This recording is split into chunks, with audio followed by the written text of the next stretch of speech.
Halo sahabat Mihok Misteri, kali ini saya akan membawakan kisah nyata yang dialami sepasang suami istri yang mendapat teror dari makhluk tak kasat mata. Tidak usah lama-lama, langsung saja ke ceritanya. Kisah ini berawal di pertengahan tahun 2016. Saat itu, Edo bersama istrinya yang bernama Rini berencana untuk pindah rumah, dikarenakan pekerjaan Edo yang mengharuskan mereka pindah rumah. Sebelumnya, Edo bekerja di sebuah perusahaan yang berada di Surabaya. Tetapi karena dipindah tugaskan, terpaksa Edo dan istrinya pindah dekat dengan kantor yang baru, yaitu di daerah Bandung, Jawa Barat. Sebelumnya, Edo telah mencari rumah yang cocok di sana, yang dekat dengan tempat kerjanya. Singkat cerita, setelah menemukan rumah yang cocok, akhirnya mereka pun pindah ke Bandung. Jarak rumah Edo ke kantor yang baru tidak terlalu jauh. Kurang lebih bisa ditempuh waktu 20 menit saja. Rumah baru yang ditempati Edo merupakan bangunan yang agak tua dengan 3 kamar, 1 kamar mandi dan dapur. Cukup luas untuk ditinggali Edo dan istrinya. Namun rumah itu tetap terawat dengan baik. Wajar saja, pemilik sebelumnya adalah seorang ibu yang umurnya agak tua, sekitar 70 tahunan. Beliau merupakan pensiunan dan sekarang beliau tinggal bersama anak-anaknya. Hari-hari pun dilewati Edo bersama istrinya dengan nyaman di rumah itu. Istrinya pun senang tinggal di situ. Edo berangkat kerja pukul 7 lalu pulang pukul 4 sore. Dan istrinya hanya diam di rumah. Kebetulan mereka belum dikaruniai seorang anak. Saat itu tepat pada hari Kamis malam Jumat, Edo tiba-tiba menelpon istrinya untuk pulang agak malam dikarenakan ada meeting mendadak. Dan istrinya pun mengizinkannya. Ya, walaupun sedikit agak takut di rumah sendirian. Tetapi Rini tetap berusaha untuk tidak memikirkan apapun. Saat itu jam sudah menunjukkan pukul 7 malam. Edo belum juga pulang. Rini yang berada di kamar dikagetkan dengan suara piring dan gelas jatuh seperti dilempar di dapur. Dia langsung lari ke dapur untuk mengecek mungkin suaminya sudah pulang. Tetapi setelah sampai di dapur, ternyata tidak ada siapa-siapa. Piringnya pun tidak ada yang pecah. Aneh. Lalu Rini berlari ke kamar dan berusaha menelpon suaminya. Perasaannya saat itu campur aduk. Takut, cemas, pengen minta tolong, tetapi tidak ada siapa-siapa di sana. Setelah beberapa kali menelpon suaminya, akhirnya Edo mengangkat telepon dari istrinya itu. Ya, halo? Ada apa, Rin? Tanya Edo. Mas masih lama nggak pulangnya? Aku takut mas di rumah sendirian. Barusan aja aku dengar ada piring jatuh di dapur. Setelah aku cek, ternyata nggak ada apa-apa. Bahkan piringnya pun nggak jatuh. Cepet pulang ya mas, aku takut. Sahut Rini dengan tangan gemetaran sambil memegang telepon. Iya, bentar lagi mas pulang. Ini udah mau selesai kok. Lalu Rini menutup teleponnya dan berusaha mengalihkan pikirannya agar tidak merasa takut lagi. Setelah beberapa saat kemudian, tiba-tiba ada yang mengetuk jendela samping kamar Rini. Di situ perasaan Rini semakin takut dan akhirnya dia lari untuk menuju pintu depan dengan maksud menunggu suaminya di luar. Ternyata setelah membuka pintu, suaminya telah tiba dan sedang memarkirkan mobilnya. Rini langsung berlari ke suaminya dan menceritakan yang barusan dialaminya. Singkat cerita, mereka masuk ke dalam rumah dan Edo menenangkan istrinya itu. Namun anehnya, setelah Edo berada di rumah, gangguan itu sama sekali tidak muncul lagi. Esok harinya adalah hari Sabtu. Edo libur dan berada di rumah bersama istrinya. Saat mereka sedang beres-beres rumah, Rini menemukan ada boneka di dekat lemari yang berada di dapur. Boneka itu terlihat sudah lama. Mungkin punya pemilik sebelumnya, pikir Rini. Ia pun memberitahu suaminya tentang keberadaan boneka tersebut. Lalu suaminya menyuruhnya untuk menyimpannya di kamar yang tidak ditempati, yang sekarang dijadikan gudang. Hari itu saat Edo berada di rumah, tidak ada gangguan sedikit pun. Singkat cerita, hari-hari pun dilewati Rini seperti biasanya, tanpa gangguan lagi. Setelah 1 minggu berlalu, gangguan itu kembali datang. Lagi-lagi saat Rini di rumah sendirian dan suaminya izin untuk pulang telat dikarenakan ada kerjaan yang belum selesai. Seperti minggu lalu, tepat pada malam Jumat, waktu sudah menunjukkan pukul 8 malam. Rini sedang menunggu suaminya di ruang tengah sambil menonton televisi. Tiba-tiba, ia mendengar suara anak perempuan lagi nangis tepat di arah gudang. Sontak, ia langsung mengalihkan pandangannya ke arah gudang itu. Ia penasaran, suara siapa itu? Karena penasaran, lantas Rini berjalan pelan menuju gudang itu dan bermaksud untuk mengecek apakah ada orang di dalam. Setelah pintu gudang itu dibuka, ruangan sangat gelap, karena memang sengaja lampu yang ada di sana hanya digunakan saat akan mengambil barang saja.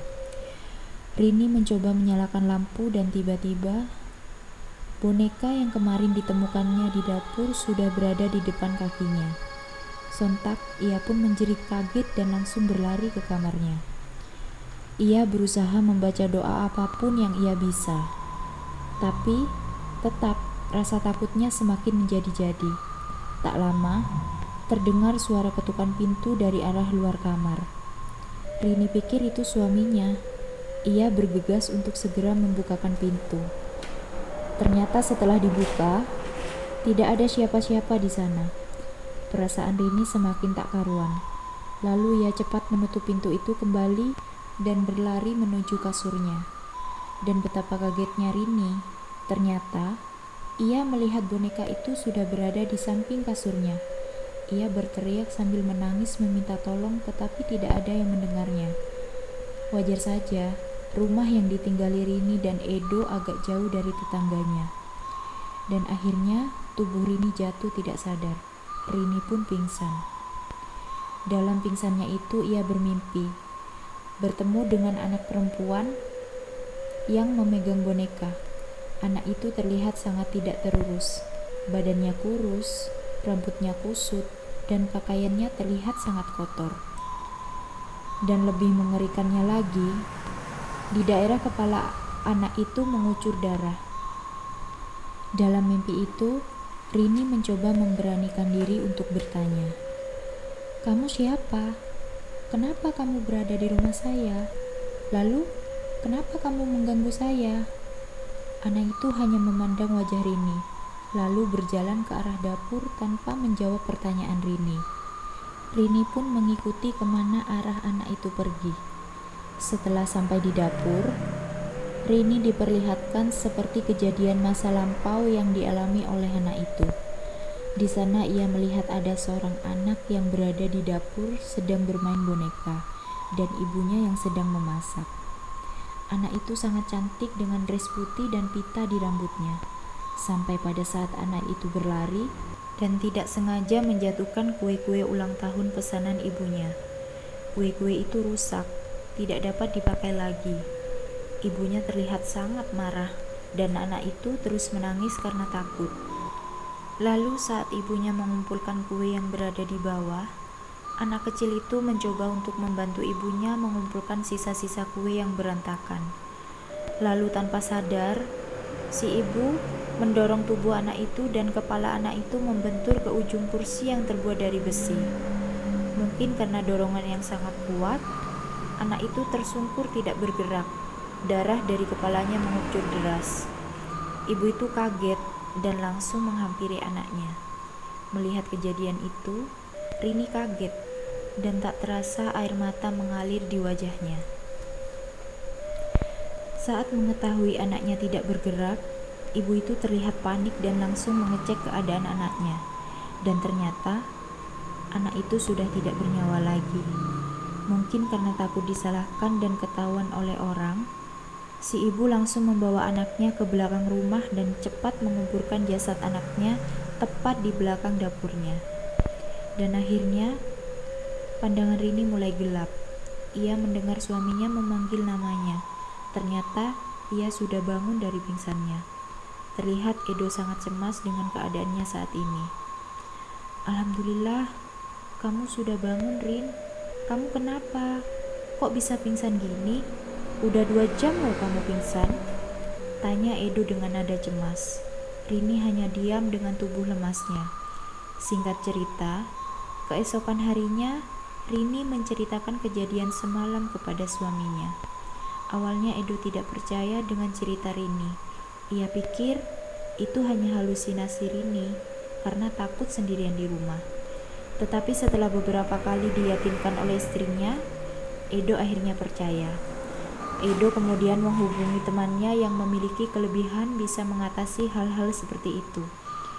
Ia meminta tolong kepada temannya untuk datang ke rumahnya dan melihat sebenarnya sosok apa yang ada di rumahnya. Setelah menunggu kurang lebih 1 jam, akhirnya temannya pun datang.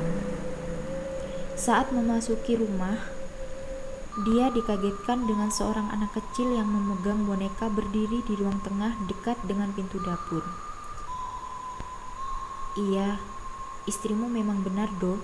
Di sini memang ada seorang anak kecil memegang boneka. Mungkin umurnya sekitar 5 tahunan, ucapnya sambil melihat ke arah dapur. Rini yang mendengar itu terkejut. Rasa takutnya mulai muncul.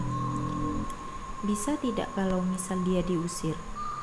Karena istriku merasa sangat terganggu banget, ucap Edo pada temannya itu. "Iya, nanti ku coba ya. Semoga bisa," ucap teman Edo sambil mengangguk. Edo menceritakan semua kejadian yang dialami oleh istrinya itu kepada temannya. Lalu, teman Edo mengajak mereka untuk melihat bagian belakang rumah itu, tepatnya di belakang dapur. Ia menyarankan untuk menggali tanah di sekitar situ, karena teman Edo yakin kalau tujuan anak kecil itu bukan bermaksud mengganggu. Ia hanya ingin disempurnakan jasadnya. Singkat cerita, setelah beberapa menit menggali, akhirnya Edo menemukan sobekan kain yang sepertinya itu baju. Ia terus menggali dengan perlahan sambil disaksikan istri dan temannya. Dan mereka semua terkejut setelah melihat ternyata itu adalah baju dan tengkorak anak kecil itu. Istri Edo menangis tidak percaya. Kemudian, Edo segera memanggil ustadz dan warga setempat untuk menguburkan jasad itu secara layak di pemakaman umum. Singkat cerita, setelah pemakaman selesai, Pak Ustadz yang tadi mendoakan sempat bercerita kepada Edo dan istrinya bahwa sebenarnya dulu pemilik rumah sebelumnya memang memiliki anak kecil, tetapi tiba-tiba anak itu tidak pernah terlihat lagi. Pemilik rumah mengaku kalau anak itu diurus oleh keluarganya yang berada di luar kota. Sampai pada saat pemilik rumah itu pindah, anak itu tidak pernah terlihat. Warga di sana tidak ada yang tahu kalau anak itu telah tewas di tangan ibunya sendiri. Malam pun tiba. Tidak ada gangguan apapun di rumah itu. Tetapi saat tertidur, Rini dan Edo bermimpi didatangi seorang anak perempuan yang sangat cantik. Anak itu mengucapkan banyak terima kasih karena telah menyempurnakan jasadnya. Ia juga berjanji tidak akan mengganggu mereka lagi. Kini ia telah tenang di alam sana. Keesokan harinya, Rini bercerita kepada suaminya tentang mimpinya semalam. Dan Edo pun mengaku bermimpi sama dengan apa yang diceritakan Rini. Dan pada akhirnya, hari-hari yang dilewati Rini berjalan tanpa gangguan sedikit pun. Setelah beberapa bulan dari kejadian itu, Rini pun hamil dan dikaruniai seorang anak yang sangat cantik. Sampai saat ini, Edo dan keluarga kecilnya hidup tenang tanpa gangguan dari makhluk tak kasat mata. Sekian untuk cerita kali ini. Terima kasih untuk sahabat Mihok Misteri yang telah mendengarkan cerita kali ini. Jangan lupa untuk terus dukung channel ini supaya kami bisa menyajikan cerita-cerita horor lainnya.